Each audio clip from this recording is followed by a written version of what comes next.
Banyak perjuangan yang dilalui oleh para pahlawan untuk memperjuangkan kemerdekaan Indonesia.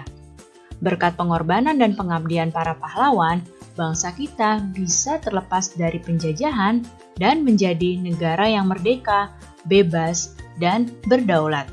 Oleh karena itu, para pahlawan patut kita hormati dan kita teladani. Lalu bagaimana caranya agar kita dapat menghormati dan meneladani pahlawan? Nah, perhatikan gambar di hadapan kalian. Gambar apakah ini? Ya, ini adalah gambar ketika suasana upacara bendera. Salah satu cara untuk menghormati jasa pahlawan adalah mengikuti upacara bendera dengan hikmat.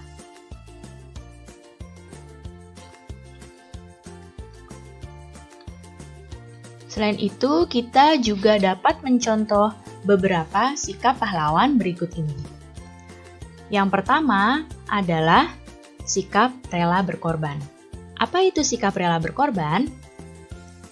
Sikap rela berkorban adalah sikap yang lebih mementingkan kepentingan bersama di atas kepentingan pribadi. Kemudian juga sikap berjiwa besar. Berjiwa besar adalah sikap yang mau menerima segala yang terjadi dengan penuh kesabaran dan keikhlasan. Berjiwa besar ini dapat kita wujudkan dengan mau menerima kekalahan dengan ikhlas, mau meminta maaf, dan juga mau memberi maaf. Dengan meneladani dan menerapkan sikap kepahlawanan, ini kita dapat menunjukkan sikap-sikap terpuji. Dengan demikian, kamu akan turut berkontribusi untuk memajukan negara kita.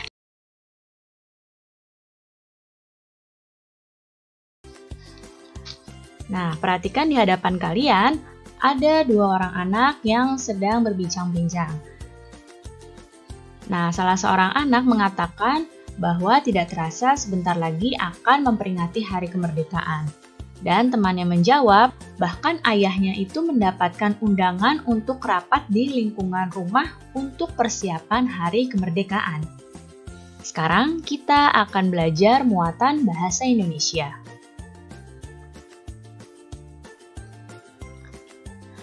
Apakah kamu pernah mendapatkan surat undangan ulang tahun? Atau pernahkah kamu melihat ayahmu mendapatkan surat undangan pertemuan warga? Mungkin kalian pernah mendapatkan salah satu dari undangan tersebut atau melihat undangan tersebut. Nah, beberapa pembelajaran yang lalu kita sudah mempelajari surat undangan resmi. Sekarang kita akan mempelajari surat undangan setengah resmi dan surat undangan tidak resmi. Diperhatikan baik-baik ya. Sekarang perhatikan gambar yang ada di hadapan kalian. Kira-kira ini termasuk surat undangan setengah resmi atau surat undangan tidak resmi ya? Ya, ini termasuk surat undangan setengah resmi. Undangan yang setengah resmi ini merupakan undangan yang mengatasnamakan perorangan yang ditujukan ke perorangan maupun instansi atau organisasi. Nah, pada undangan setengah resmi ini, bahasa yang digunakan di dalam undangan ini adalah bahasa yang baku. Namun, susunan undangan tidak selengkap surat resmi. Bisa kalian lihat di sini, ini tidak ada kop suratnya, tidak ada hal, perihal, kemudian tidak ada lampiran. Ya, di sini tidak selengkap surat resmi. Oleh karena itu, ini disebut dengan surat undangan setengah resmi, karena bahasa yang digunakan adalah bahasa yang baku, namun susunan undangannya tidak lengkap seperti surat resmi. Sekarang coba perhatikan undangan di depan kalian ini. Ini termasuk undangan apa ya? Ya, ini termasuk surat undangan tidak resmi. Dari tampilannya saja, kalian dapat melihat bahwa ini surat undangan tidak resmi.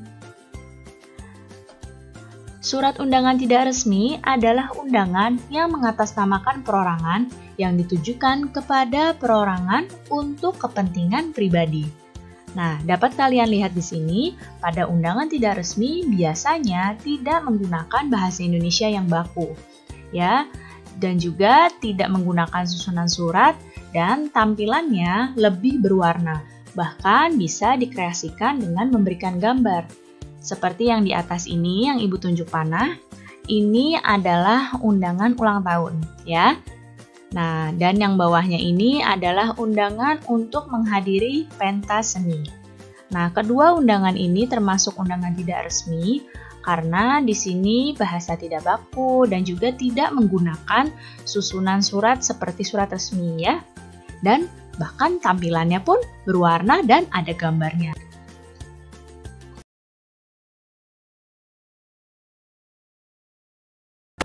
Sekarang coba lihat di hadapan kalian. Wah, segar sekali ya es ini. Coba juga kalian perhatikan, apa yang terjadi pada saat gelas ini diberikan es, dan lihatlah dinding gelasnya. Apa yang terjadi dengan dinding gelas saat sedang meminum minuman yang dingin? Sekarang kita akan mempelajari muatan IPA.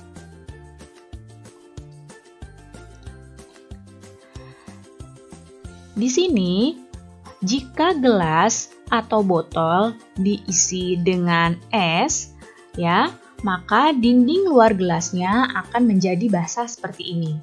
Basahnya dinding luar gelas berasal dari peristiwa pengembunan. Apa itu pengembunan? Pengembunan adalah perubahan wujud benda gas menjadi cair. Nah, hal ini terjadi karena suhu udara di luar gelas lebih tinggi dibandingkan dengan suhu es yang ada di dalam gelas, sehingga menimbulkan dinding gelas seperti basah, ya. Dan ini disebut dengan peristiwa pengembunan. Apa saja ya contoh peristiwa pengembunan dalam kehidupan sehari-hari? Contoh yang pertama tadi, basahnya dinding gelas yang berisi air dingin. Di sini bukan hanya dinding gelas yang mungkin basah, ketika kalian mengambil botol minuman dari kulkas dan ditaruh di luar, lama-kelamaan akan muncul juga basah seperti ini, dinding botolnya. Nah, ini juga termasuk peristiwa pengembunan. Kemudian, kaca mobil yang mengembun ketika hujan. Ya, jadi di dalam kaca mobilnya itu terjadi pengembunan. Dan munculnya titik-titik air di rumput saat pagi hari. Nah, munculnya titik-titik air ini tidak hanya terjadi di rumput ketika pagi hari, bisa juga terjadi di daun. Dan itu disebut dengan pengembunan. Padahal hari itu tidak hujan, namun rumputnya basah atau dedaunannya basah. Itu artinya terjadi peristiwa pengembunan.